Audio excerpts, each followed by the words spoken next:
Olá, boa noite, classe trabalhadora. Estamos iniciando aqui mais um podcast da TV Sindical, mais um produto do Núcleo de Comunicação Sindical.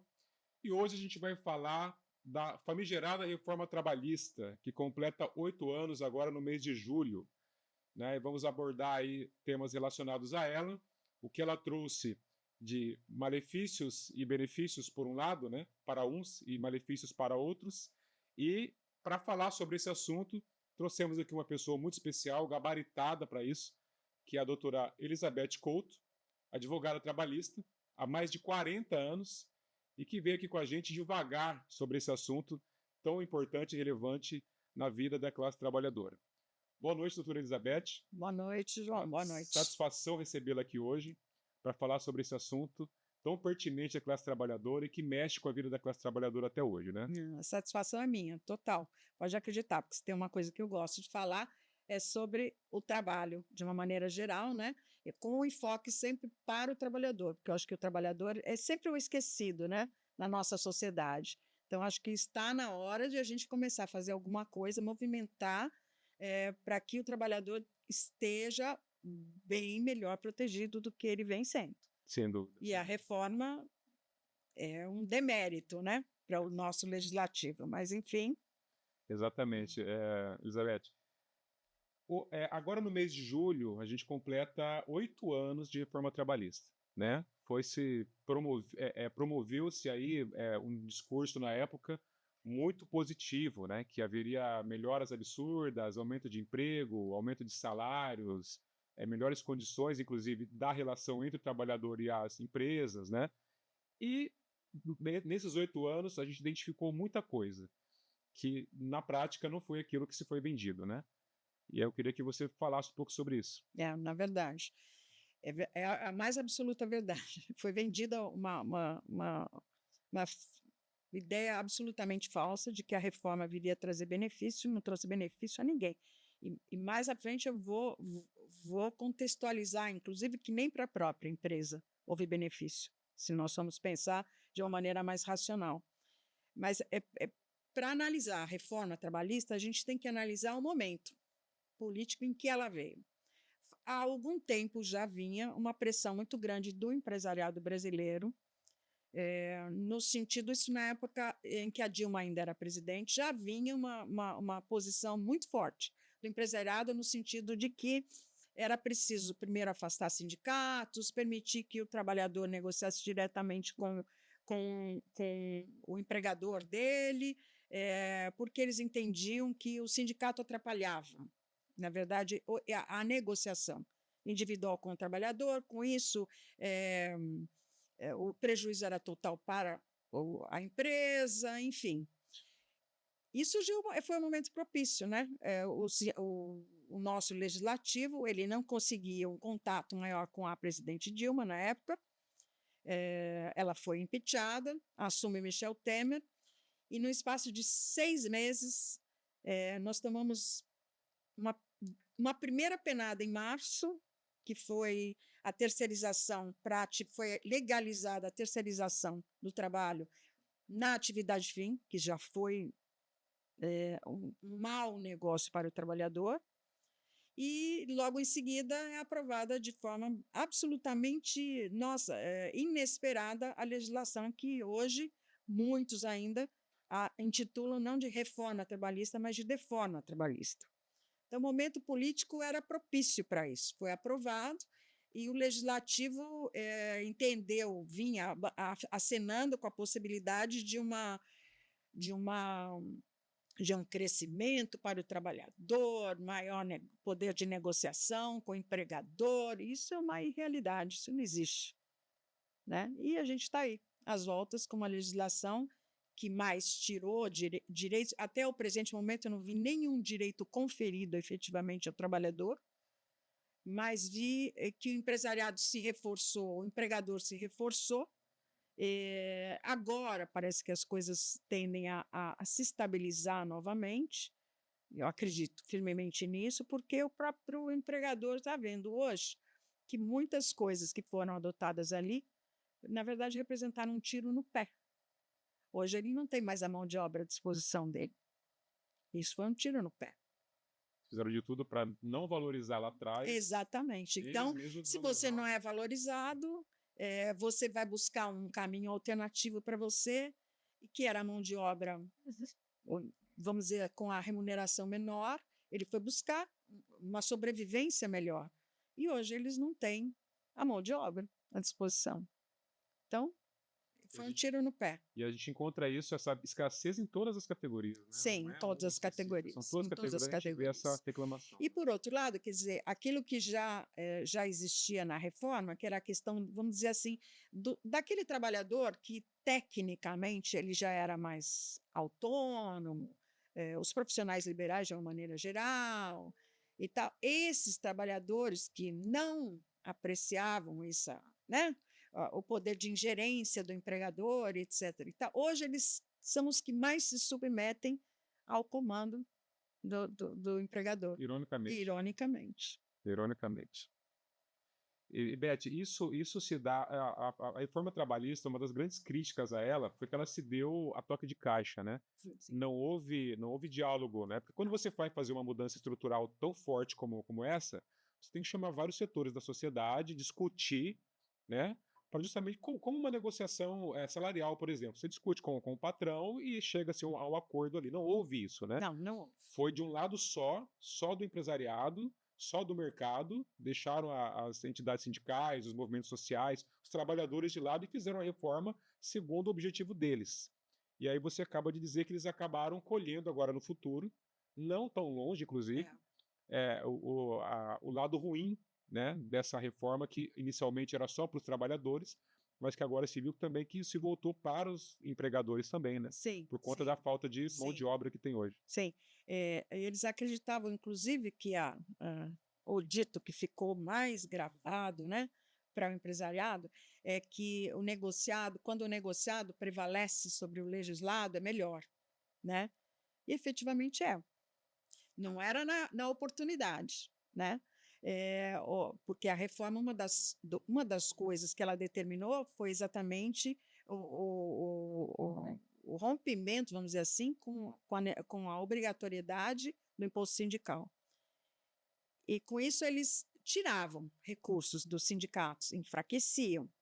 Então, os sindicatos fracos ficavam mais enfraquecidos ainda. Por outro lado, os sindicatos mais fortes e com vistas mais à frente foram buscar recursos de outra forma. Foram procurar associar melhor o trabalhador, fazer com que o trabalhador conhecesse mais o trabalho do sindicato. Com isso, o sindicato se fortaleceu.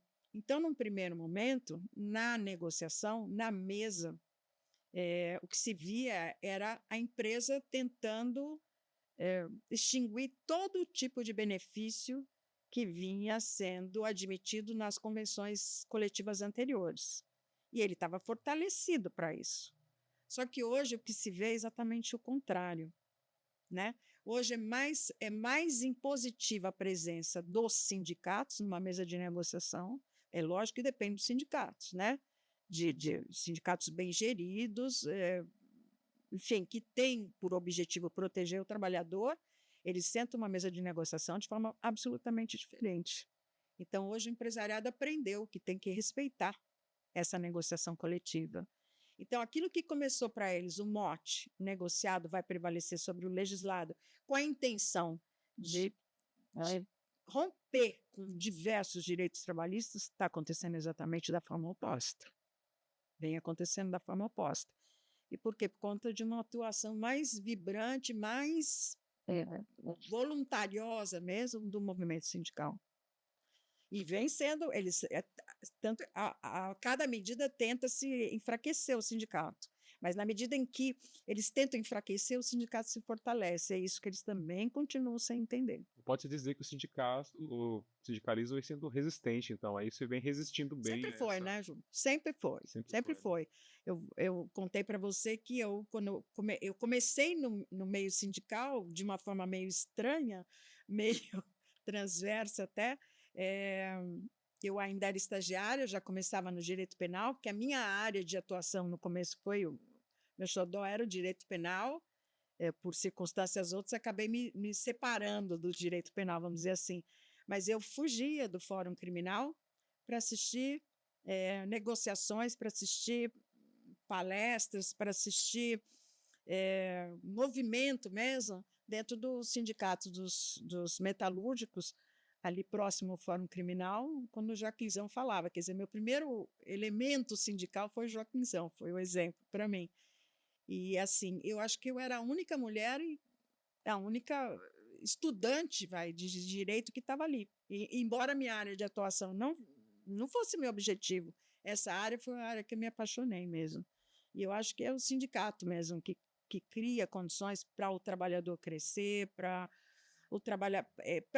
se sentir melhor tratado dentro do ambiente de trabalho, porque o empresário hoje a gente é robô, né? Tem que ser um robô, né? E essa é uma relação, né? A gente vê muita campanha contra os sindicatos, a gente já falou aqui, inclusive, isso em vários episódios. A gente sabe que é uma campanha incessante, né? Que o objetivo é sempre enfraquecer, tirar mérito, dizer que não serve, que tudo bem não ter sindicato, que é melhor sem, né? Como foi bem dito na questão da história trabalhista. Mas se você pegar os países mais desenvolvidos, né? Se a gente está falando de Suíça, Suécia, eles têm sindicatos fortes, porque a relação de trabalho ela fica mais ou menos equivalente ali, né? Justa, né? E isso também, a gente estava até conversando em off aqui sobre isso, indiretamente, e muitas vezes até diretamente, é bom até para as empresas, né? Para a questão de equilíbrio, de disputa entre elas também, né? Exatamente. Porque se não tem uma convenção, não tem um acordo que rege ali, que rege a questão dos salários e tudo mais, viram Deus nos acuda ali, até para o próprio mercado, né? A concorrência fica desleal. Eu queria que você falasse um pouquinho sobre isso também. Não, exatamente. Eu tenho alguns exemplos aí, né? Não gostaria de indicar com precisão, mas nós temos eu conheço profundamente uma área desse segmento sindical onde empresas que praticam a convenção coletiva, elas são alijadas, às vezes, de um processo de licitação do governo, do Estado, federal, etc., por conta exatamente do fornecimento de uma mão de obra super sucateada. E o que acontece mais à frente? Essa mão de obra já sucateada, ela vai ter negados os direitos trabalhistas dela no curso do trabalho, no curso do contrato, depois durante a rescisão, e essa dívida está ficando para o Estado, para o governo, ainda está. Já existe uma campanha no sentido de eliminar a responsabilidade subsidiária do Estado, mas a verdade é que a grande maioria vai cair exatamente no Estado, né? Essa dívida, o passivo trabalhista da empresa acaba com o Estado. Então, hoje, já há um cuidado maior, já está havendo um cuidado maior, pelo menos no Estado de São Paulo, em algumas áreas a gente já viu isso, o cuidado especial na escolha da empresa que vai conseguir o contrato com o Estado. Por quê? Exatamente para evitar que venham essas empresas que negam os direitos, que deixam de cumprir a convenção e que depois deixam um passivo trabalhista também imenso para ele, Estado. Então, o que acontece? O Estado também já está conseguindo visualizar essa situação, que é através do sindicato que ele vai conseguir que venha um bom fornecedor, um bom prestador de serviço, né, que não deixe uma dívida enorme para ele. E a gente tem aí o Estado de São Paulo, um devedor, hoje um devedor maciço na área trabalhista. E quando a gente diz que quem paga a conta é o Estado, a gente está falando de nós, tá, gente? Falando nós. Sim, pagamos os impostos, exatamente. Então a conta é nossa. Né? Exatamente. Tudo aquilo que é deduzido do seu salário que vai exatamente para pagar uma má empresa que foi mal gerida e que descumpre os seus direitos. Esse é o ponto, né? Exatamente, exatamente. E, Beth, o que você entende que, ou não entendemos, né? Por que algumas empresas têm essa dificuldade? Isso é coisa do empresariado brasileiro ou, de forma geral, essa dificuldade de entender que a boa relação com o sindicato ela está ligada a uma boa relação com os trabalhadores, e os trabalhadores com bons salários, com boas condições, eles vão produzir mais, porque isso é uma conta de 1 mais 1 igual a 2, né? às vezes a gente fala que o óbvio precisa ser dito, e de fato precisa ser dito, mas muitas vezes o óbvio parece que não é tão óbvio assim para as pessoas que. Aqui que se. Olha, Que João, você, na sua experiência de mais de 40 anos no o mais movimento, entende. engraçado é você pensar o seguinte, que de um lado de uma mesa de negociação, você tem o sindicato, que é formado por trabalhadores de uma determinada categoria. E do outro lado, você tem trabalhadores que estão vinculados àquela mesma categoria. Então, não dá para entender como que aquele trabalhador que hoje está na condição de gestor, de diretor de uma empresa, até de CEO, presidente de uma empresa, ele esqueceu da raiz dele. Ele esqueceu daquele momento dele de trabalhador, porque ele é um trabalhador. Em certa oportunidade, inclusive, uma discussão numa mesa de negociação com a dirigente patronal, disse para ele, sabe o que me consola? Que hoje nem vai me consolar mais, né? De acordo com a reforma trabalhista, mas eu falei para ele, sabe o que me consola? Que quando a empresa rescindir com você, é no meu sindicato que você vai ser homologado. E ele não teve realmente palavras, entendeu? Para retornar. Porque provavelmente ele foi no sindicato caiu, fazer homologação entendeu? depois. Exatamente. Ele cai. Então, é engraçado, quer dizer, ele vem imbuído de se esquecer que ele está ali na mesa na condição também de um trabalhador. Ok que ele defende os interesses da empresa, mas para você defender os interesses da empresa, você não precisa acabar com o direito do trabalhador. Você não precisa rescindir com o trabalhador e nem precisa maltratar o sindicalista. Vocês estão ali para fazer com que exista um crescimento. O crescimento é de um lado e de outro. O empregado precisa do empregador? Precisa. O empregador precisa do empregado? Precisa. Então, que tal a gente sentar e tentar dialogar e ver o que é melhor? Seria muito melhor se nem precisasse uma convenção coletiva para instituir isso como uma regra, que a coisa fosse feita de uma forma natural. Natural. Quer dizer, o empresário está tendo um lucro fantástico, não é a maneira de distribuir o lucro, a PLR, nada disso. É de tratar o trabalhador da maneira conveniente. O que a gente sente é que o trabalhador adoece cada vez mais, né?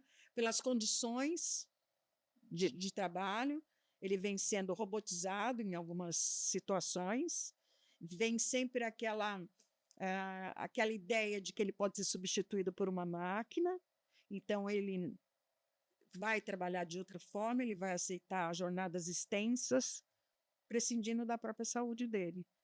E isso é o que tem que, dentro de uma mesa de negociação, isso é o que tem que ser visto, tem que ser analisado, que cada empresa tem uma maneira de trabalhar, tem uma forma de trabalhar, tem um objetivo, ainda que seja o lucro, mas ele tem o objetivo do quê? Ele presta serviço, ele vende alguma coisa. Quem é que vai comprar o produto dele? Quem é que vai comprar o serviço dele? É o trabalhador. O trabalhador. É uma lógica, né?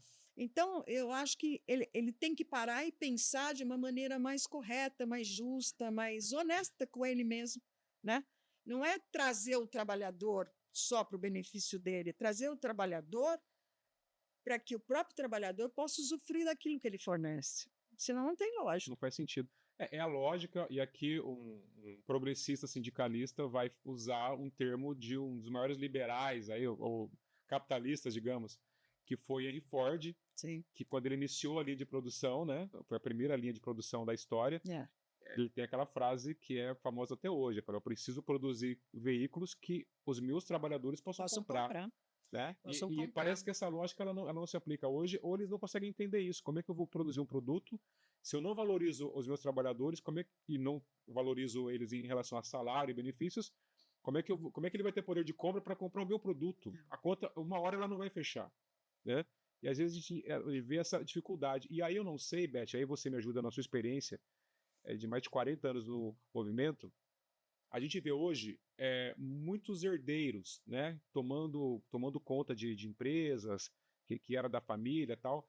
E antigamente, há 40, 50 anos, a gente via mais o quê? O camarada começou pequenininho, foi galgando, cresceu. Tanto que eu conheço várias histórias de bons patrões lá atrás que almoçava com os funcionários, que tinha empatia com os funcionários.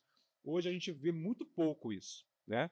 E a gente percebe que é aquela geração que não construiu, ela apenas adquiriu através da herança aquela empresa, aquela indústria.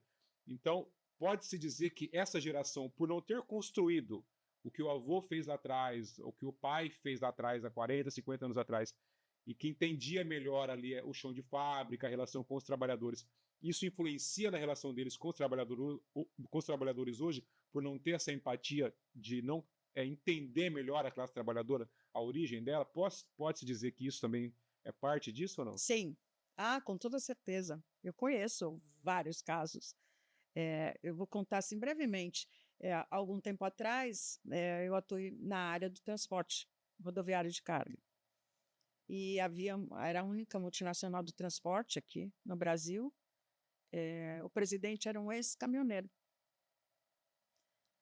E ele era uma coisa engraçada, ele mantinha uma sala aberta, ele atendia qualquer pessoa em qualquer horário, e a diretoria dele se preservava, se mantendo em salas fechadas, entendeu?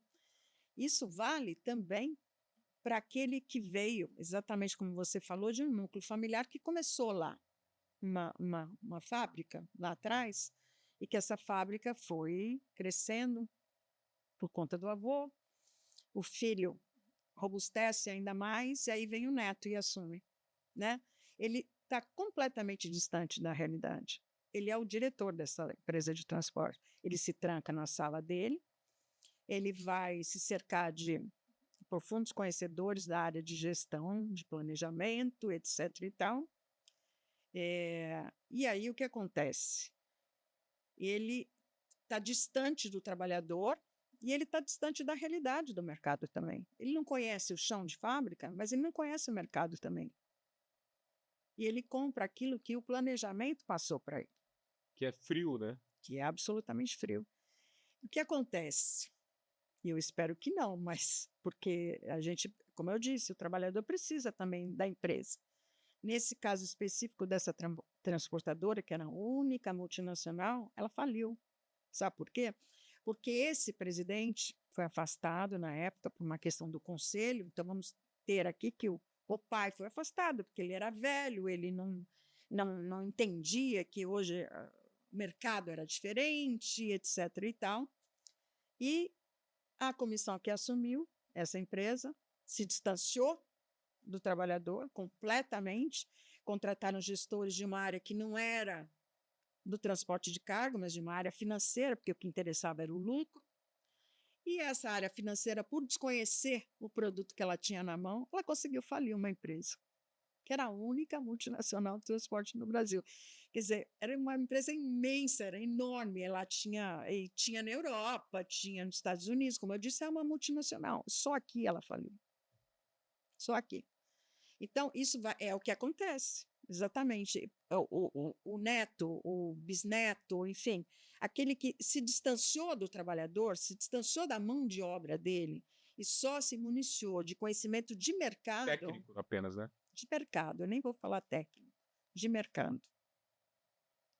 Ele vai perder. Ele vai sair perdendo. Não tem como, não tem como. Ele se distancia do trabalhador, o trabalhador se distancia dele, você tem a rotatividade, quer dizer, você vai entrar, você vai colocar um cara, vamos baixar o custo da nossa mão de obra? Ok, vamos contratar gente recém-formada ou recém-iniciada no mercado de trabalho e tal. Esse é o trabalhador que vai se acidentar numa máquina, que vai quebrar uma máquina. É isso que ele tem. Quer dizer, o cara ele precisa entender que não é barateando a mão de obra, que não é sonegando direitos trabalhistas que ele vai crescer. Ao contrário. E não é usando a mão de obra como tratar o trabalhador como lucro ou prejuízo. Né? Exato. O lucro ou prejuízo é do negócio dele. Do negócio dele. O trabalhador faz parte do negócio dele, mas quem produz é o trabalhador. Né? Exatamente. Então você vai ele usar esse sentar, argumento... né? Sai da cadeira e vai lá tocar uma máquina, fazer alguma coisa. Entendeu? Quer dizer, um cara que não vai ter capacidade para fazer isso. Então, ele tem que respeitar aquele que faz. E quando eu falo assim, tocar uma máquina, mas não é só tocar uma máquina, é o cara que faz, respeitar aquele que faz a limpeza. Eu vejo absurdos, né? De você sentar numa mesa de negociação é uma copeira, um copeiro, vem te servir, e não há um agradecimento daquele cara que senta ali como trabalhador para negociar, ele é incapaz de agradecer a copeira ou o copeiro que está servindo. Incapaz. Incapaz. Ele ignora, ele ignora. Já foram feitas pesquisas, inclusive, colocando gente em lugares que são privilegiadíssimos, né? Colocando pessoas conhecidíssimas, inclusive esportistas, conhecidos no mundo todo, fazendo serviço de limpeza, de faxina, etc. Eles não foram descobertos. São invisíveis. São né? invisíveis. São invisíveis. Entendeu? E isso é dolorido, né? Isso é bem dolorido. Beth, isso é tão dolorido e isso me remete a uma história. Eu não vou citar aqui a empresa, né? Não veio ao caso, que essa empresa, inclusive, ela foi vendida para uma multinacional, hoje ela não existe mais, mas a pessoa da história existe ainda e montou a sua empresa. Era um laboratório grande, e quando essa pessoa, que era uma pessoa de origem humilde, né? Era uma pessoa que foi criada literalmente na roça, tal, e foi subindo de cargo, tal, e chegou à presidência. Ele foi contratado por uma outra empresa, e uma das primeiras mudanças que ele fez, nessa grande empresa que ele foi contratado, existia o restaurante o restaurante, o refeitório geral dos trabalhadores e um restaurante exclusivo para a diretoria. Ele acabou com esse restaurante da diretoria. Todo mundo almoçava e jantava, enfim, no mesmo restaurante. Então sentava-se junto diretoria, o pessoal do RH e o chão de fábrica. Ponto. Foi isso. Essa foi a primeira mudança que ele fez, né? E o ponto que você tocou lá atrás, ele era uma pessoa acessível. Todo mundo tinha acesso a ele. Então ele mudou a cultura da empresa em relação a isso, né? Aproximou mais. E aí entra no ponto que você falou. Era uma pessoa que tinha uma origem simples, conhecia as dificuldades da classe trabalhadora e sabia que essa relação próxima, né, assim, na mesma altura, seria fundamental para o crescimento da empresa, e foi o que aconteceu. A empresa deu um boom assim, absurdo. Não estou dizendo que foi só por isso, mas um exemplo de quão é importante você ter essa empatia e essa relação próxima com o seu trabalhador, para que ele se sinta representado mesmo pelo patrão dele. Alguém que ele possa confiar, alguém que ele possa ter uma relação mútua, e certamente isso influencia tanto na produção dele, né, Beth? Com certeza, com certeza, com certeza. Eu vou te dar um exemplo, quer dizer, eu tenho um exemplo caseiro, né? Eu estava falando para você que eu sou jacu, eu vim do interior. E meu pai era empregado de uma empresa, uma multinacional, no segmento de algodão, uma empresa suíça, de origem suíça, que eles eram donos de banco e etc.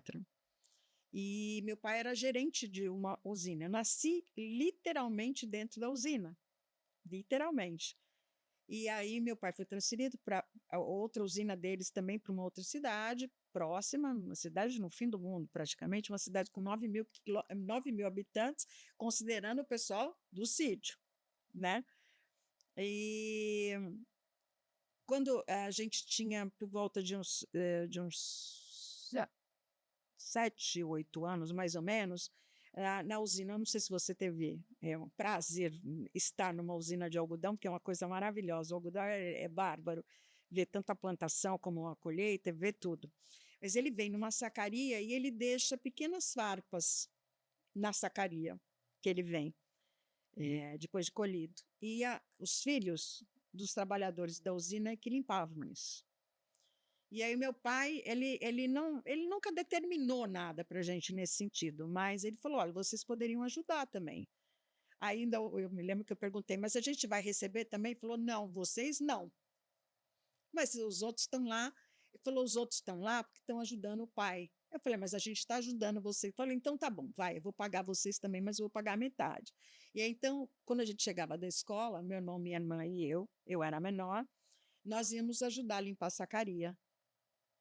E ele pagava, efetivamente. Depois que a gente descobriu, muito tempo depois, que ele pagava do próprio bolso dele, entendeu? Pagava metade do que a usina pagava para os filhos dos trabalhadores.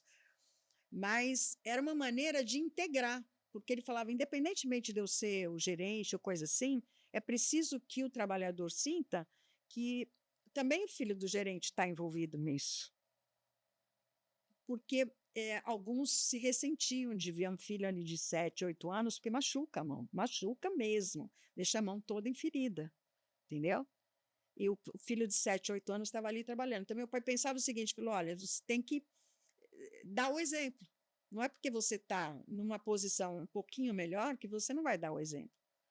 E cada vez que os suíços iam para lá, eles ficavam até constrangidos, porque sempre tinha uma visita, sempre vinham vários suíços, né? E vinham com uma expertise fantástica na área de venda, de compra, de comercialização de algodão para o mundo todo. Era um algodão fantástico que a gente tinha na região da Alta Paulista. E eles iam para a sacaria também ajudar a limpar. Entendeu? E meu pai falava para eles, vão lá ajudar. E assim, o que acontecia? O trabalhador que estava ali mexendo com o algodão, ele gostava de ver aquilo. Então, ele sentia que não havia um malefício para a criança, entendeu? Para o filho dele. E realmente não havia. E eu acho que todos eles eles gostavam. E aí almoçavam todos juntos, entendeu? Era muito gostoso, era muito mais diversão do que efetivamente um trabalho. Vale aqui fazer um parênteses que a gente não estava romantizando o trabalho infantil, não, né? Que era uma não, de jeito nenhum, mas né? era uma situação completamente diferente, entendeu? Porque era uma maneira, na época, inclusive nem havia a proibição, do trabalho infantil. E, na realidade, a criança, fundamentalmente, se você fosse ver, a gente tinha crianças que não trabalhava na roça, ela trabalhava dentro de casa. Muitas. Não tinha. O maior tomava conta do menor. Sempre foi assim. Minha mãe, com 9 anos, era empregada doméstica. Sim, entendeu? Eu conheço gente também que foi trazido da Bahia para servir de babá com 7, 8 anos. Na verdade, era uma companhia, né? Para criança brincar. Entendeu? Mas eu conheço, são amigas minhas, tá até hoje, e que foram trazidas da Bahia em condições, algumas boas, outras nem tanto. Mas, na verdade, não havia um demérito. Eu não vejo um demérito quando a criança é respeitada. E quando ela entende que trabalhar é uma coisa fantástica. Que o trabalhador, ele merece todo o respeito do mundo, entendeu? E o filho, ele só entende, João. Eu vejo crianças que são criadas como se elas fossem completamente fora do mundo real. Então, elas são incapazes de respeitar qualquer outro ser humano. Elas nunca agradecem, nunca dão um bom dia, nunca pedem um por favor. Não existe isso. Então, isso vem o quê? A criança, exatamente, que ela não viu, o pai nunca deixou ela ver que o trabalho é uma coisa que dignifica. E são coisas bobas, você fazer o seu filho arrumar a própria cama. Lavar louça. Entendeu? Ontem eu vi até mesmo para entender o contexto coletivo, né? Ontem eu vi uma matéria que eu achei impressionante, né? Que eu nunca havia reparado. Mas em lugares, por exemplo, em shoppings, você pega o que você consumiu, a bandeja, você vai, deposita. Isso não precisa ser só em rede de fast food, não. Nos shoppings é assim. Prato de alimentação. Né? Então, foi feita uma pesquisa, foram filmadas pessoas que o que acontecia nas mesas onde os pais deixavam, os filhos deixavam, lógico, a bandeja. Não se viu nenhuma mesa onde o pai levantando e deixando a bandeja no lugar certo, né? Como exemplo, que a criança não fizesse a mesma coisa. E até se antecipava, ia buscar da mãe para também fazer a mesma coisa, entendeu? Então, a criança tem que entender desde o princípio que o trabalho dignifica. Quando dentro dessa usina, meu pai chamava a gente para olhar, para ver coisas e tal, eu sabia classificar o algodão. E classificar o algodão requer uma finesse mesmo, tá? E quando chegava tinha um classificador, que ele rasgava a sacaria e mandava na tulha 1, tulha 2, tulha 5, conforme fosse o tipo do algodão que estava naquela sacaria. E exige uma finesse mesmo para conhecer aquilo. E muitos anos depois, quando meu pai veio, foi chamado exatamente para fazer a ponte entre a empresa e as usinas todas, da Volcar aqui, acabei falando o nome, mas enfim, hoje acho que ela nem está mais no Brasil. Cada vez que vinha um suíço para o Brasil. Meu pai me levava para dentro do escritório para que eu dissesse para ele qual era o tipo do algodão, por que aquela fibra era 5, 4,5, 4, como é que eu entendia isso e para explicar isso para ele, entendeu? Quer dizer, isso ficou, é um ensinamento que eu vou ter para o resto da minha vida. Tá ali marcado. Está ali marcado. Então, acho que é isso. Você tem que dar o exemplo e dizer, olha, o trabalho é bom, viu, cara? Não é ruim, não. Sim. Trabalhar é bom. Mas aí você ser respeitado também. Exatamente. Mas aí você pega uma geração que virou patrão sem nunca ter trabalhado. Sem nunca ter feito nada. Sem nunca ter. Aí nada. Você vê que é cada vez mais. E é difícil para eles. E deve ser péssimo também você imaginar que você pega uma coisa montada e você consegue, com a sua, não sei se inexperiência, má vontade ou o quê, você consegue desmontar aquilo que demorou anos para ser construído. É por isso triste, que a né? gente vê muito isso, né? Sim, sim. Herdeiros destruindo aí o legado de 50, 100 anos. Você vê todas as grandes indústrias têxteis, né? Eu moro na região lá e eu posso dizer isso, que realmente... Foi exatamente o que aconteceu, exatamente, por essa falta de... E pais imigrantes que vinham aqui praticamente desbravando, né? Pais imigrantes que vinham aqui desbravar mesmo. E conseguiram fazer crescer fortunas fantásticas e trabalhos fantásticos, empregos fantásticos. Exatamente. Beth, ainda falando da reforma trabalhista, né, que prometeu muita coisa, ela acabou entregando muito mais pro trabalhador, muito menos, quase nada pro trabalhador. Hoje, como você já disse antes, a gente acaba sentindo os efeitos negativos para os dois lados, Sim. Né, especialmente para os trabalhadores, mas as empresas também, com essa questão da mão de obra, escassez da mão de obra. A gente vê vídeos virais aí, o pessoal, não consigo contratar, não consigo tal. Aí o pessoal culpa o Bolsa Família, tal, que é ridículo culpar o Bolsa Família, que é um valor irrisório perto do que a pessoa ganha de fato. E aí coloca a culpa no governo, que o trabalhador é preguiçoso, não quer, ninguém mais quer trabalhar. Mas a gente sabe muito bem o que é isso. É o fruto da reforma trabalhista, que achatou salários, né, que acabou com, ou tentaram acabar com boas condições de trabalho. Que eu sou da época, eu fiz Senai, né? Eu sou da época que o sonho do pobre trabalhador brasileiro era ser peão de uma multinacional. Sim. Né? Eu fiz Senai para entrar na Bosch, eu queria trabalhar na Bosch, porque a Bosch, final de ano, dava brindes, pagava bom salário, era bacana, então fiz Senai 2 anos na esperança de ser contratado pela Bosch. Acabou que eu não fui contratado pela Bosch e segui outro rumo também.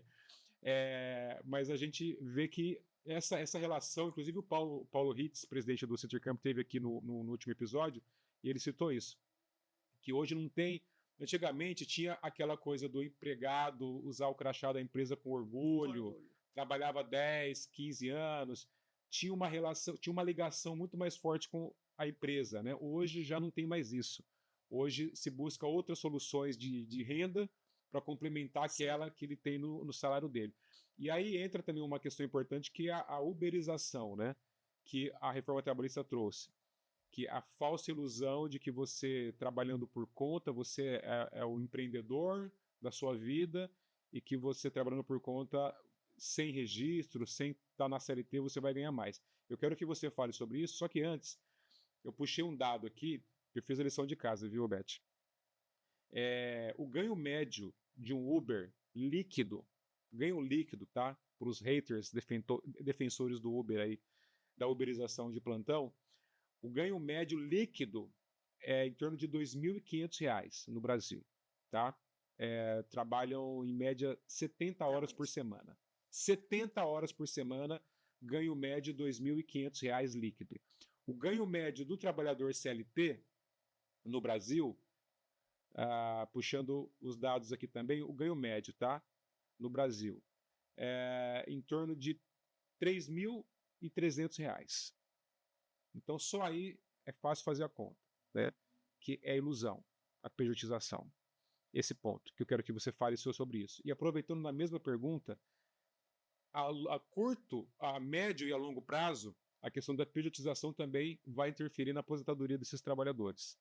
Né? Então, eu queria que você falasse sobre esses dois pontos. Essa ilusão que foi plantada de que pejotizar você ganha mais, no frigir dos ovos você não ganha, e a questão do futuro também, que que é a questão da aposentadoria. Como que isso influencia na vida do trabalhador? Me dói, tá? Eu tenho visto aí pelas redes sociais, né? Eu deixei de ser CLT. E qual é o privilégio disso? Tenham. Se dissesse para mim, olha, o cara vai ser empreendedor e ele começa efetivamente alguma coisa que ele vai produzir de uma maneira mais coletiva, que ele vai dar trabalho para alguém no futuro, eu vou dizer para você, tá, legal. Sim. Mas não é isso que está acontecendo. Não é isso que está acontecendo. Eu tenho amigas minhas que perderam, né, emprego durante a Covid, outra em razão de um absurdo, né, porque ela estava com câncer, e a empresa dispensou, lógico, em função do câncer, e ela tinha um alto cargo, vamos dizer assim, era uma espécie de assistente social do presidente da empresa, e ela está buscando os direitos trabalhistas dela até hoje, tá? Porque a empresa se oculta através de outras tantas, né? E oculta o patrimônio dela. E é uma empresa que eu acreditei super sólida, que tinha um nome super grande no mercado. Mas, enfim, hoje ela vive do quê? Ela vive de fazer doces e salgados. E ela era uma mulher super graduada. Ela não arruma emprego porque ela teve o câncer e porque ela já tem mais idade, né? Então, essa venda desse produto deixe de ser CLT, isso é absurdo, isso é absurdo. Volto a dizer para você, o empreendedor é aquele que ele projeta, ele cria alguma coisa, ele vai fazer com que aquilo cresça, né? E que aquilo sirva para a coletividade, não só para ele. Não é só para se alimentar, é para alimentar também outras famílias. Esse é o verdadeiro empreendedor. Que gera emprego, né? Que gera emprego, né? Porque é fácil você falar, bom, olha, então vou fazer salgado para vender, vou vender e tal, e aí? Cadê seus recolhimentos? De que maneira você está contribuindo para a sociedade? Você vende, ok, você vende aquele salgadinho, etc. e tal. Até quando você vai vender aquilo? Exatamente. Até quando você vai conseguir Como se não houvesse amanhã. Exatamente, entendeu? Então, exatamente. Então, quer dizer, você não contribui para a Previdência. Como é que você vai ter também a Previdência contribuindo para você mais à frente? E você também não vai auxiliar em nada a Previdência agora, no presente momento, né? Que é o que vai acontecer caso, né? Você entrou na pejotização, isso é fruto da reforma. A reforma criou uma coisa que já existia, mas de uma forma que não era patrocinada pela lei, vamos dizer assim, que é o trabalho autônomo. Ampliou, o trabalho autônomo sempre houve. Eu fui trabalhadora autônoma, já fui seletista, já fui de tudo que você possa imaginar, menos empreendedora. Não é meu perfil. Mas eu acho o seguinte, você pega e cria numa legislação dizendo o seguinte, olha, o trabalhador autônomo que firma essa declaração de autonomia, mesmo com trabalho exclusivo, um trabalho de serviços contínuos, ele continua sendo autônomo, tem sentido. E foi isso que aconteceu. Isso foi provocado pela reforma, isso foi criado pela reforma. Tirando tudo aquilo que a legislação já conhecia e que a própria Constituição apregou, que é a função social do trabalho. Né? Então, ele abre mão de todos os direitos dele. Esse trabalhador autônomo, ele recolhe para a Previdência? Ele recolhe o correto para a Previdência? O que vai ser dele mais à frente? Quais são os direitos que ele vai ter mais à frente? Então, a pejotização é um risco muito grande, né?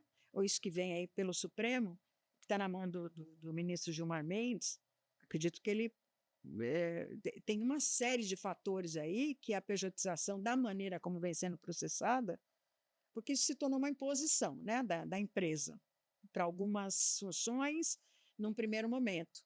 Mas no momento em que o Supremo Tribunal Federal disser assim, olha, está validado, a gente sabe que isso vai ser trazido para que isso vai ser trazido para outras categorias com uma remuneração inferior, com pessoas que não têm um trabalho tão específico, que isso vai acabar sendo trazido para eles. Entendeu? Então, isso é um massacre. Isso é um massacre. Perde todo mundo, né, Beth? Perde todo mundo. Perde a sociedade, perde o trabalhador, perde a família do trabalhador, perde o empresário, porque ele perdeu a mão de obra dele. Tá Perdeu uma aí, dobra dele. o exemplo está aí, nós estamos vivendo isso. Né? A Previdência vai perder muito. Sim. Né? Que sempre foi um que problema, já foi né? deficitária. Em 1974, eu já ouvi que a Previdência era deficitária. Tem muitas empresas que deixam de recolher, né? E não se vai atrás dessas empresas. E a gente não sabe nem o porquê, né? Exatamente. Ou sabe. A gente sabe os famosos porquês aí, né? Isso é Agora, a questão da pejotização, a gente sabe, você que é expert nisso, na questão trabalhista, existem situações que hoje, inclusive, até uma informação importante para quem está ouvindo a gente, de repente está passando por essa situação, em que descaracteriza a pejotização, né? Que é a questão do você ter que cumprir horário e tal. Quais são os pontos que, mesmo você trabalhando via CNPJ, caracterizam um vínculo e que isso pode ser cobrado judicialmente depois? Olha, é essa questão fundamental que vai ser definida pelo Supremo. Tá, mas hoje? É essa. Hoje, quando você demonstra que há pessoalidade, né, a remuneração, a exclusividade, a pessoalidade, para mim, é o mais importante. O que é a pessoalidade? Isso. A pessoalidade é tipo, olha, eu estou trabalhando aqui como PJ, como autônoma, e eu sou corretora de imóveis. Eu não posso ir hoje, né? Eu tenho uma agenda, e há até uma defesa nesse sentido. A agenda não é colocada em benefício da empresa, a agenda é colocada em benefício do próprio serviço. Então, eu tenho que estar lá 8 horas da manhã, eu cumpro meu horário de almoço, eu saio às 5 horas da tarde, né? Mas é em meu próprio benefício, para eu me organizar. Ok, eu sou uma corretora de imóveis. Aí eu não posso ir hoje. A minha filha também é corretora, vou mandar a minha filha no meu lugar. A partir do momento que eu posso ser substituída por uma outra pessoa que não é indicada pela empresa, acabou a pessoalidade. Porque eu posso ser substituída por qualquer pessoa que eu mandar, não é a empresa que manda. Então, acabou a pessoalidade. Aí eu digo para você, olha, esse não tem vínculo trabalhista. Mas a pessoalidade, esse fato de você não poder ser substituído por outra pessoa, e ter que cumprir os horários ter que cumprir os horários e tal. Você tem a exclusividade, você tem a remuneração vinculada àquela empresa. Entendeu? A gente vê o cumprimento de metas. Eu vejo coisas assim meio absurdas. O cumprimento de meta, por exemplo. São metas instituídas pelo seu, aspas, gestor. Né? E você cumprimenta do quê? Para quem? Mesmo que diga, mas você recebe, você tem comissão sobre isso. Mas, de qualquer maneira, todo o trabalho é esquematizado, é determinado pela empresa. Você não tem poder nenhum de decisão. Beth, e se a pessoa, aqui eu estou colocando as dúvidas que eu imagino que boa parte tem. A pessoa, por exemplo, eu tenho um contrato com uma empresa. Né? O contrato não é de exclusividade, não é. Mas a empresa exige tanto daquela pessoa que não existe a possibilidade dela não prestar aquele serviço dentro do horário comercial, de segunda a sexta, que não é essa possibilidade. Para ela cumprir aquele acordado, tem que ser dentro daquele horário, daqueles dias, e ela não consegue prestar serviço para outras pessoas, para outras empresas, por exemplo, por conta disso. Isso, se ela conseguir provar, pode ser. Pode ser considerado um vínculo também. Vínculo. Exatamente, porque eles criam situações, é o que acontece com corretores de imóveis. A gente acha que não, mas o corretor de imóveis é super sacrificado. Porque ele cumpre horários, ele vai atender pessoas de acordo com o diagrama que a empresa monta. Ele tem um perfil que é traçado pela empresa, então ele atende dentro daquele perfil. E ele não tem como que ele vai, entendeu? Se ele está ali à disposição, ele não sabe nem o que vai ser coordenado para ele. E, além de tudo, ele ainda leva clientes dele, né? Que são clientes já de outros locais, porque tem gente que é investidor e gosta de um determinado corretor e segue.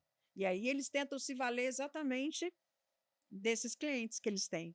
Mas, na verdade, o cara leva para o escritório aquele cliente. Ele não faz aquilo particularmente, ele leva aquele cliente para o escritório. Que ele está prestando o serviço ali. Entendeu? Então, eu vejo coisas bem absurdas aí, tá? E tem outra situação, você estava falando, né, com relação à pejotização e o contrato intermitente, pelo amor de Deus.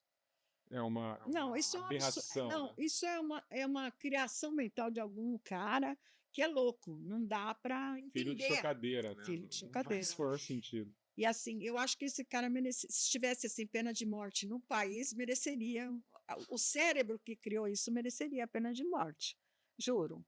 Porque não existe nada pior na vida e no mundo do que o contrato intermitente, que é exatamente onde acontece isso. Eles falam assim, olha, você vai estar a meu dispor de X a X, e o cara, quer dizer, tecnicamente ele deveria ter N lugares para trabalhar, além do contrato intermitente, porque ele deveria ser convocado numa determinada situação, ele aceita ou não, aí ele aceita, não comparece, ele é multado.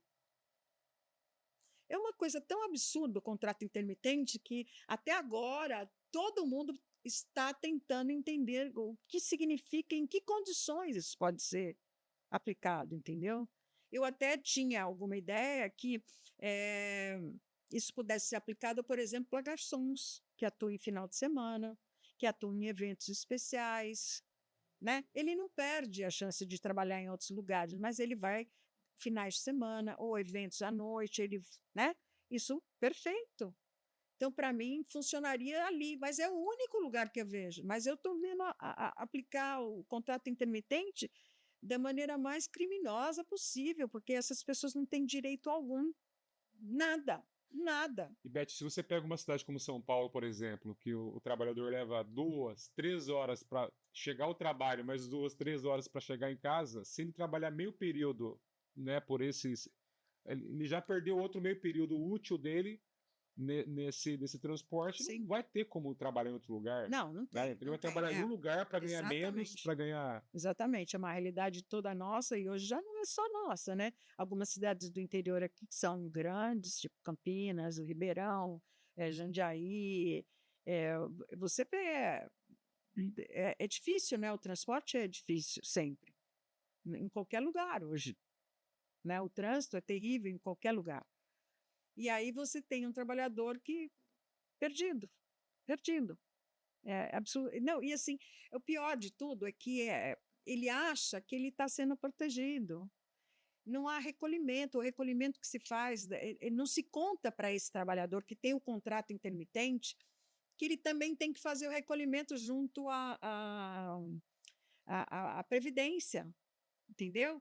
Eu vi um caso, acompanhei um caso de uma reclamante, contrato intermitente, e aí ela se afastou por uma questão de saúde, e o INSS falou, não, eu não vou pagar benefício nenhum para você, porque você não cumpriu o mínimo do recolhimento mês. Então, ela teve que se socorrer da família para fazer aquele recolhimento atrasado para poder ter o benefício do afastamento. É absurdo, mas o trabalhador não sabe disso. Ele ignora isso, que mais à frente, quando ele for se aposentar, esse período não vai ser computado. Então, a gente tem trabalhadores aí, a reforma tem 8 anos, nós temos trabalhadores com 7 anos e meio de contrato intermitente. Na área da merenda escolar, é muito comum isso. É muito comum, um trabalhador com contrato intermitente. E ela não sabe que esse período, se ela não fez o recolhimento em apartado, para complementar, isso não vai ser computado. Então quer dizer que o trabalhador intermitente ele tem que complementar a contribuição dele. Ele tem que complementar a contribuição. Aquela contribuição em cima do registro do trabalho intermitente, ela não é suficiente. E é dolorido pensar, porque... A maioria não sabe disso. Não sabe. Eu não sabia disso. Não, então, o recolhimento... Por exemplo, a merenda, eu tomo o exemplo da merenda, né, que é uma área que eu conheço bastante, na merenda escolar. Essas cozinheiras escolares elas são amigas das crianças, elas estão ali todo santo dia, elas trabalham todo santo dia, elas têm horário. Aí as empresas falam, não, vamos fazer o seguinte, então, a gente fixa um período para dar a sensação de que é um período só. Só que ela trabalha de segunda a sexta. E aí ela não trabalha nos dias ponte, né? Aqueles dias de emenda de feriado, ela não trabalha no sábado e domingo. Tudo isso está num contrato de trabalho normal, tudo está incorporado, né? A carga horária é lá de 220 horas base mês. O que eles fazem? Eles tiram esses dias. Então, tira o feriado, desconta, né? Feriado, o dia ponte, tira o sábado, tira o domingo e tal. E aí o trabalhador vai receber por hora. Quantos recebem? O salário mínimo. Nem o salário mínimo eles recebem. Não bate nem o salário Não mínimo. bate. Não bate. Entendeu? É muito triste você ver. E é difícil, por exemplo, você trabalhar com a merendeira, ainda que ela gosta do sindicato, a merendeira gosta do sindicato, mas de qualquer maneira ela tem medo de fornecer um documento dela para que o sindicato possa entrar com a ação. Ela morre de medo, porque ela morre de medo de perder o emprego. Porque qual é a base dessa categoria? São senhoras que são as chefes de família. Algumas já criaram os filhos, outras não, estão criando os filhos sozinhos, né? E elas têm pouquíssima mesmo instrução. Algumas nem terminaram, que na minha época seria o grupo escolar, que é o quarto ano, quarta série, né? Então, elas têm muito medo. E você vê isso de morrer. E são pessoas que são importantíssimas, estão dando o alimento do seu filho. Exatamente. Alimentando no presente e futuro, não. Exatamente. Entendeu? E você vê o jeito que elas trabalham com as crianças, que elas incentivam, tem crianças que é difícil de comer, e elas incentivam, elas fazem, entendeu? Vai ser um trabalho especial mesmo. Então, As trabalhadoras de refeições escolares. nossa, refeições escolares. Eu prefiro chamar de merendeira, de mais cozinheira carinhoso, escolar, né? Porque elas são mesmo, entendeu? Refeições escolares fica uma coisa muito para a empresa, né? Eu prefiro a merendeira, porque ela está ali para merendar com a criançada, é muito legal. E olha, tem coisas absurdas, a gente vê aí, por exemplo, o Estado, no caso, impõe que as merendeiras não possam se alimentar da própria merenda que elas fazem. Da própria merenda. Da própria merenda. Então, muitas não se alimentam. E muitas empresas não pagam o VR para elas, dizendo que elas se alimentam ali. E o que não é verdade, porque o Estado impede. Isso está no contrato, reza o contrato entre a prestadora e o Estado de São Paulo. É proibido ela se alimentar. Então, sabe... Produz o alimento e não pode consumir. Não pode consumir. Que diferença faria ela se alimentar na... Exato. É um absurdo. Absurdo. Esses são um dos, né? Um dos problemas gerados pela... Mas é o que eu falo, quer dizer, as pessoas se preocupam com... Desculpa, né? Eu fui dos bancários também.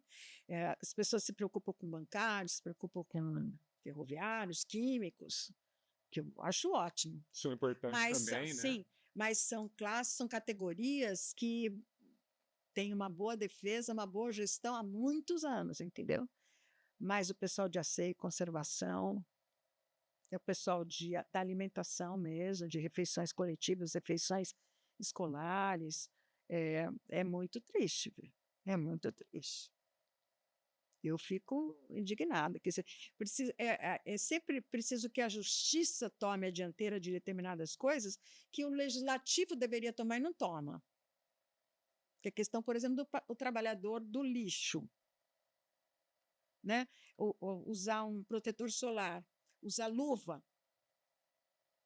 Isso deveria ser condição sine qua non para o exercício da profissão. Eles criam uma pancada de leis, existe cada dia uma lei nova, mas o fundamental não existe. Então, é preciso sempre que a justiça atue.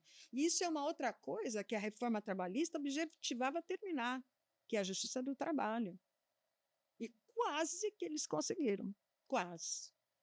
Porque, não sei se você se recorda, houve uma redução no número de ações trabalhistas com a incidência da reforma, com a lei da deforma trabalhista, vou repetir milhões de vezes isso, repito em todas as minhas petições, inclusive, deforma trabalhista sempre, um dos objetivos era exatamente extinguir a Justiça do Trabalho, ela quase conseguiu, quase Impedir o conseguiram. acesso do trabalhador à Sim, justiça. pediram, aplicando taxas e despesas, etc. A primeira sentença trabalhista proferida foi no estado da Bahia, se não me falha a memória, foi proferida no sábado, que é uma coisa já meio insólita, né?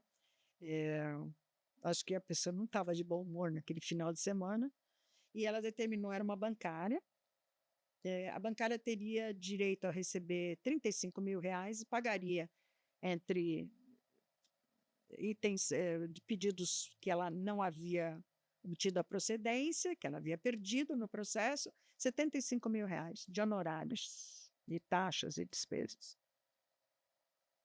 Entendeu? Então, na realidade, o trabalhador, você fala assim, mas um cara que recebe uma remuneração de R$ 5.000, ele tem que pagar, porque havia uma tabelinha, mais ou menos 2 salários mínimos, 3 salários mínimos, até 4 salários mínimos, mas o cara recebe aquilo e ele tem despesas. Sim. Ele tem a escola do filho, ele tem só de imposto de aluguel. renda aí já vale Exato. 27%. Então, aí ele tem a escola do filho, ele tem o aluguel na casa dele, entendeu? Ele é obrigado, hoje, por circunstâncias outras, aí ele é obrigado não a ter um bom celular, mas ele tem que ter um plano dentro do celular dele, que tem um custo. Então, tudo isso tem que ser computado também. Quer dizer, o cara ele vem lá com um salário X, mas isso não significa que aquele X é o que ele tem para sobreviver no mês. Não é isso. Você tem toda uma série de despesas que tem que entrar no cômputo para ver se o cara tem ou não condições de arcar com as despesas, com os honorários de advogados e tal. Havia um certo excesso? No X havia, mas qual é o problema? Eu não vejo problema. Quer dizer, eu pedi a mais e perdi. E? Quer dizer, pedia danos morais de 150 mil e etc. e tal, e não recebi isso de danos morais, tá? Foi na fé minha, não. Eu achei que os danos morais seriam esses.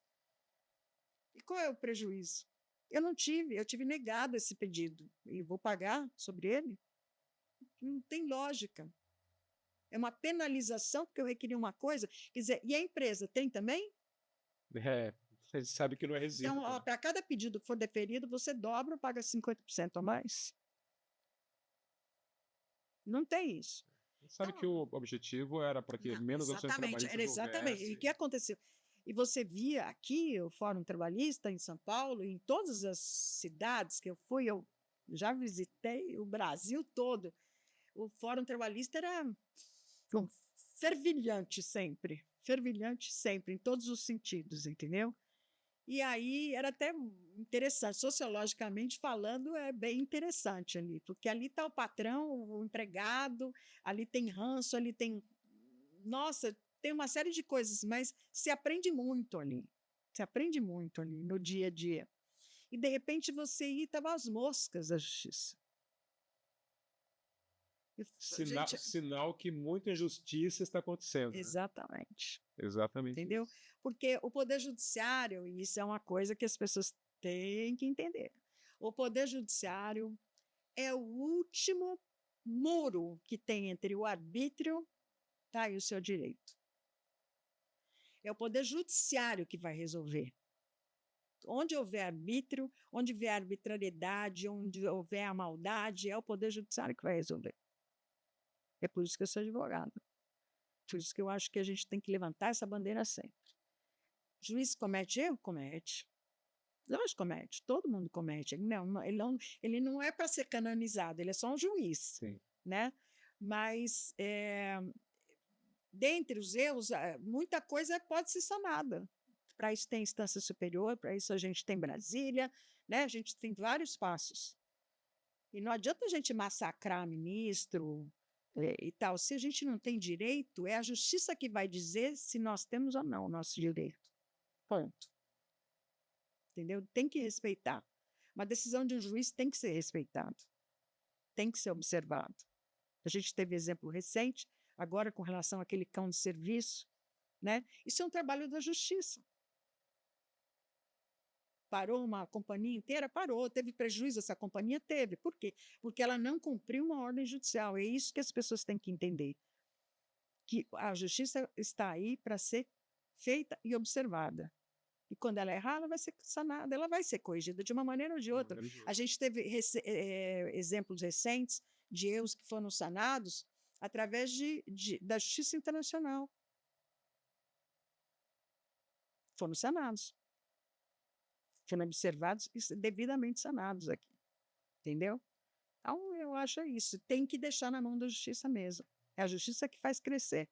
O povo que faz crescer, o direito que faz... É isso. Ela é a última barreira que você tem para te defender. Não tem como. E também tentam, né, tirar esse direito do trabalhador. Existe até uma regra hoje, né? Algumas regras, né, Beth, para se entrar com ação trabalhista que não existia antes, né? Hoje, sim. O período máximo é até 2 anos do programa. Já havia, né? Desde a Constituição de 88, né? Você tem até 2 anos. Até 2 anos. Já. Até 2 anos da rescisão do contrato de trabalho, que hoje até se estica um pouquinho mais, graças à Justiça, o período do aviso prévio não era computado. Agora já é. Então, o aviso prévio que foi concedido, que foi indenizado... Antigamente era assim também? Não, desde a Constituição de 88. Para mim, essa questão de 2 anos é recente, não é? Então. É 2 anos e você retroage até 5 anos os direitos. Então... Mas hoje você não retroage mais, retroage também. Retroage também. Só o Fundo de Garantia que não, que era trintenária, e aí foi, acho que em 2017 ou 2018, realmente passou a se observar só o quinquídio, os 5 anos. Tá, então para eu dar um exemplo claro aqui, didático, se eu rescindir com a empresa em janeiro de 2025, eu tenho até janeiro de 2027 para entrar. Suponhamos que você teve a rescisão do seu contrato de trabalho no dia 1º de janeiro de 2025. Você vai ter até 31 de dezembro de 2027. 27. Ah, tá. Entendeu? Sempre um dia antes. Sempre um dia antes. Então, a partir daquele dia, sempre um dia antes, você completa. Tá, aí passou esse período, não adianta chorar mais. Aí não adianta chorar mais. E não adianta nem dizer, mas esse período do recesso trabalhista, não importa. Entre, porque senão você perde. O que você pode é projetar o aviso, que é o que eu falei, isso, graças a uma construção jurisprudencial, que é, ou seja, julgamentos da Justiça do Trabalho.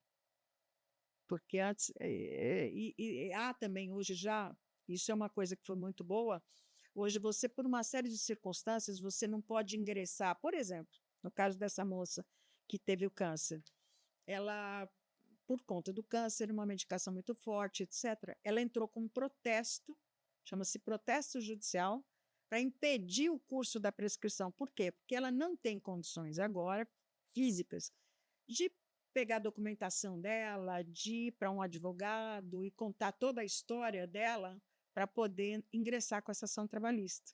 Então, aí esse protesto judicial ele vai suspender, mas para isso precisa ter a atuação do advogado, né? Não tem como ser diferente.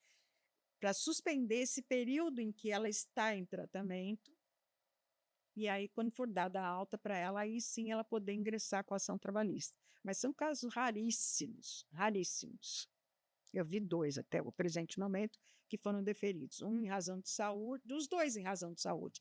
Um em razão de problemas psicológicos enfrentados pelo trabalhador, em razão do trabalho, e outro essa moça que tinha o câncer. Beth, e diante dessa reforma trabalhista, que completa aí 8 anos agora no mês de julho, você acredita que você tem fé no futuro? Na nossa inocência aqui, que possa melhorar? Eu tenho fé, é o que eu falei, eu tenho fé no Poder Judiciário. Eu tenho fé que a Justiça do Trabalho consiga, e que o TST e que o STF consigam enxergar, né? Os erros. Já conseguiram bastante, né? O STF já deu uma quebrada com relação aos honorários, já foram... os excessos, vamos dizer assim, foram sendo, né? Para mim é ponto fundamental a quebra do contrato intermitente, mas isso só através da legislação, eu acho, que deveria ser bem mais específica. E eu quero crer que os sindicatos se fortalecendo, que é preciso também que o trabalhador se socorra sempre do sindicato, né? Eu quero crer que os sindicatos também possam fazer alguma coisa, porque hoje, como o negociado prevalece sobre o legislado, ensinar, talvez, para o empresário que ele tem que respeitar, né, o trabalhador.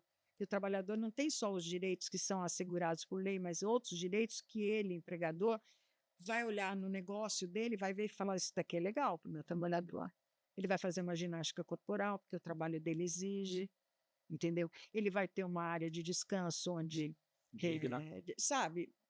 Hoje a questão mental pega muito, né? Eu vi trabalhadores na área de fornecimento de alimentos, de refeições coletivas, eu vi trabalhadores que tinham que ficar na hora do almoço para não caracterizar exatamente a questão do intervalo entre a jornada descumprida, ele era obrigado a sair da área de cozinha.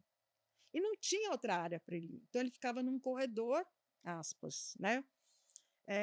Sem cobertura, e tinham 2 banheiros, um masculino e um feminino. Isso eu vi acontecer numa cidade ali próximo a Campinas. Nesse banheiro, as meninas, em dia de chuva, colocavam papelão no chão, coisa assim, ficavam sentadas ali, e os meninos no masculino. Dentro do banheiro, gente. Entendeu? Quer dizer, é um mínimo. Coloca uma cobertura. Quanto custa, né? Fazer um espaço desse, não custa nada. Um banco, né?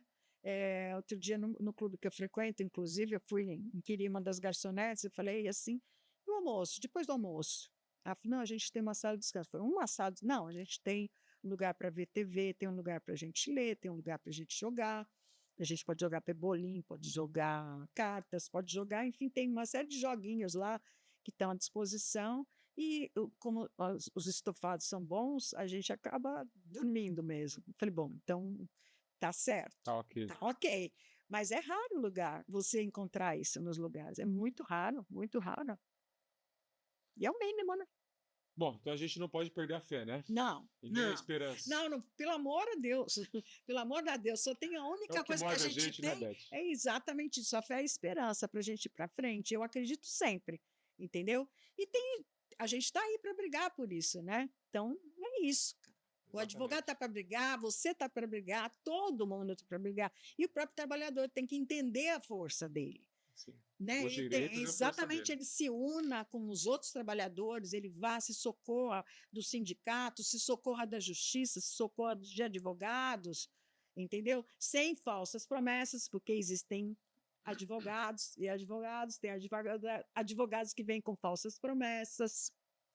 Então, mas tudo, isso, né? tem de tudo, em todo lugar, né? A gente vai encontrar, mas é preciso ter muita fé. E eu acredito, nós vamos chegar lá. Eu vou ver ainda.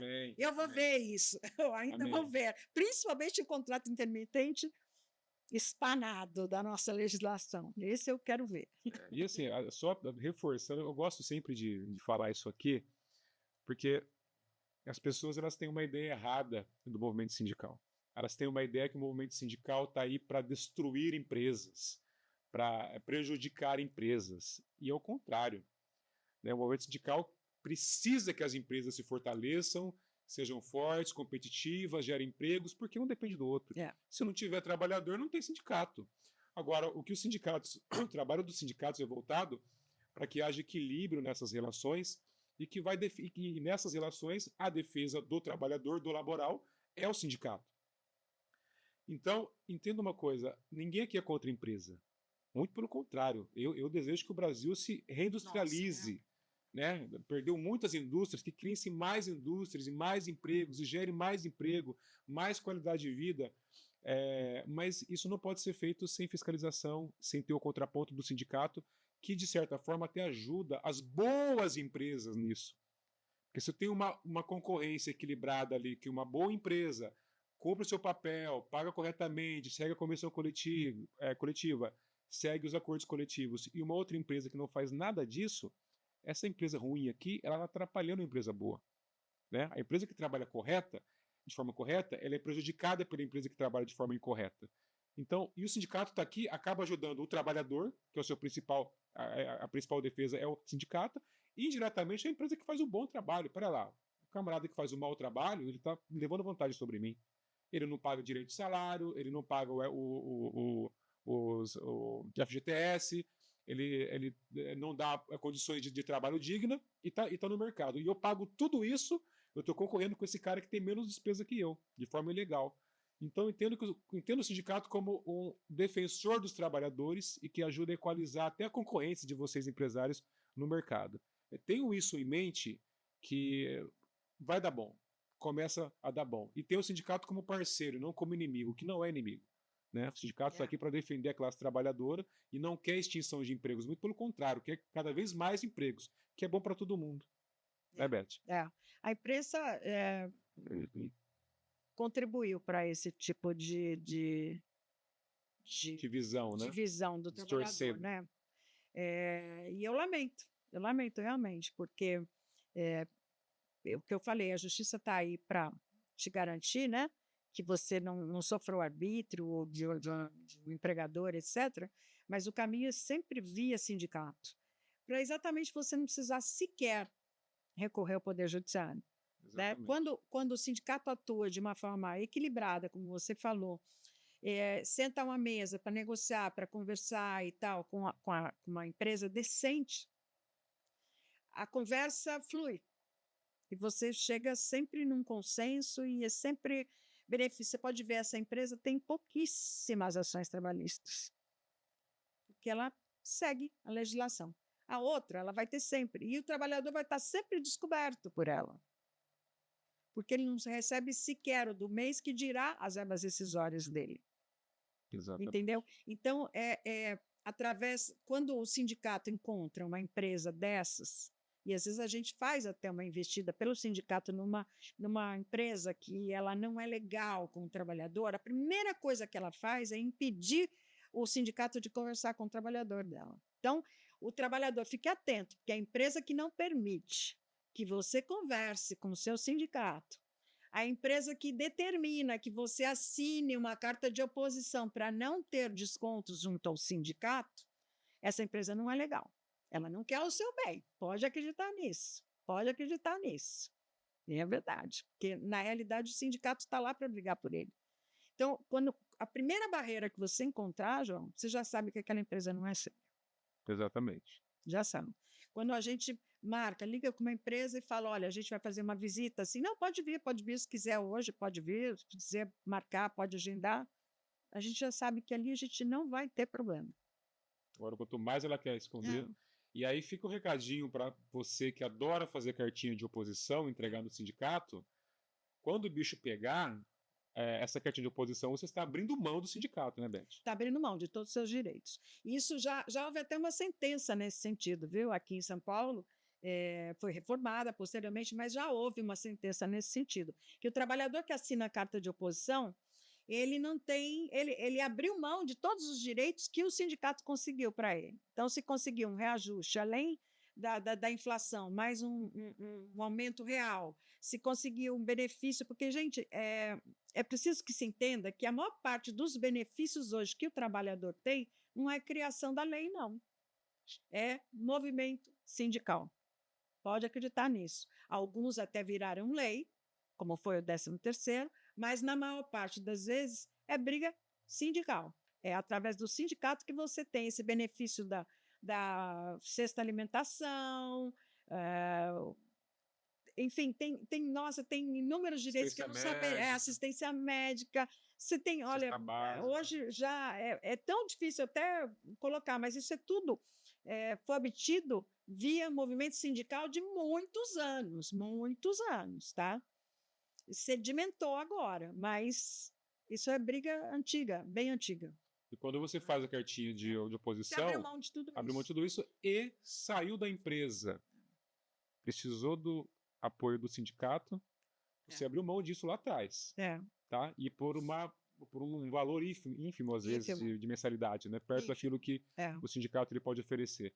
Então é o que a doutora Beth falou. Desconfie quando a empresa, não, assina aqui a cartinha que eu mesmo levo lá. Tem algumas que fazem isso, né? Ou então manda via e-mail. Manda via e-mail, ou então paga carro, né? Não, vai lá todo mundo, gente. A gente aluga um carro aqui para levar todo mundo para levar a cartinha. Pode desconfiar que lá na frente você vai ter problema e aí vai ficar difícil chorar. Porque vai ficar difícil você ser defendido também. Gente, queria agradecer aqui a doutora Beth, Elizabeth Couto, nossa querida doutora Beth, carinhosamente doutora Beth, por essa entrevista maravilhosa aqui, sanando diversas dúvidas. Tem muito mais dúvidas aqui, eu sei disso. E a gente vai voltar outras vezes para conversar com a gente aqui. Falar sobre a Deforma é meu prato. Tem muita coisa ainda, né? E de repente, na volta dela aqui, com algumas notícias positivas, quem sabe, né, Beth? Vamos ter fé e esperança, que é o que nos move, né? Agradecer mais uma vez a sua presença aqui. Agradecer você que esteve em casa acompanhando a gente. Continue aí seguindo a gente nas redes sociais. Se não segue ainda, por favor, siga lá a gente no Instagram, no YouTube, no Facebook. Acompanhe que a gente tem aí o episódio semanal com conteúdo voltado à classe trabalhadora. E você que é trabalhador, que é sindicalista ou sindicalizado, acompanhe a gente também. A gente tem notícia diária aí, semanalmente. O podcast é semanal, mas nas nossas redes sociais a gente tem boletins diários aí, pelo menos 1 ou 2 boletins diários sobre economia, saúde, bem-estar, tudo voltado à classe trabalhadora. Então agradeço mais uma vez a audiência de vocês, agradeço a doutora Beth aqui mais uma vez pela presença. Eu adoro falar sobre isso. E já está convidada para um próximo podcast, para o próximo bate-papo. Com certeza. E mais uma vez aí agradecer e tamo junto e até a próxima.